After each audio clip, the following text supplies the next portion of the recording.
ঋতুপর্ণা সেনগুপ্তের মায়ের শ্রাদ্ধানুষ্ঠান সম্পূর্ণ হলো আজ।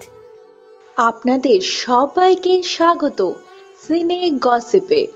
কিছুদিন আগেই মাকে হারিয়েছেন অভিনেত্রী ঋতুপর্ণা সেনগুপ্ত। মাকে হারানোর পর শোকে পাথর হয়েছিলেন অভিনেত্রী। খানিক সামলেছেন নিজেকে অভিনেত্রী ঋতুপর্ণা। এখন মায়ের শ্রাদ্ধানুষ্ঠান সম্পূর্ণ করলেন সমস্ত নিয়ম বিধি মেনে অভিনেত্রী ঋতুপর্ণা সেনগুপ্ত। শ্রাদ্ধের অনুষ্ঠানে ঋতুপর্ণার পাশে ছিলেন তার ছেলেকে পাশে নিয়েই মায়ের স্মৃতিচারণ করতে দেখা গেল অভিনেত্রীকে। আমরা সকলেই জানি ঋতুপর্ণার ছেলে থাকেন বস্টনে, পড়াশোনা করেন সেখানে।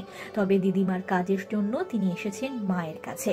ঋতুপর্ণার এই কঠিন সময় দেখা গেল ইন্ডাস্ট্রির বেশ কয়েকজন চেনা ব্যক্তিত্বদের উপস্থিত হতে এই বিশেষ দিনে অভিনেত্রীর পাশে। অভিনেত্রী ঋতুপর্ণা সেনগুপ্ত তার মাকে হারিয়ে একেবারে শোকে ভেঙে পড়েছিলেন। অভিনেত্রীর জীবনে অনেকটা জায়গা জুড়ে ছিলেন তার মা নন্দিতা দেবী। তাই তো মাকে হারানোর পর একটি শূন্যতা তৈরি হয়েছে অভিনেত্রীর জীবনে। অভিনেত্রীর এই কঠিন পরিস্থিতিতে তার সঙ্গে রয়েছেন তার পরিবার এবং তার প্রিয় বন্ধু বান্ধবেরা।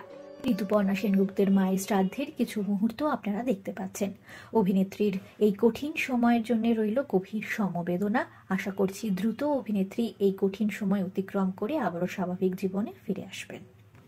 আমরা হলাম সিনে গসিপ। জুড়ে থাকুন আমাদের সঙ্গে, সাবস্ক্রাইব করুন আমাদের এই ইউটিউব চ্যানেলটি।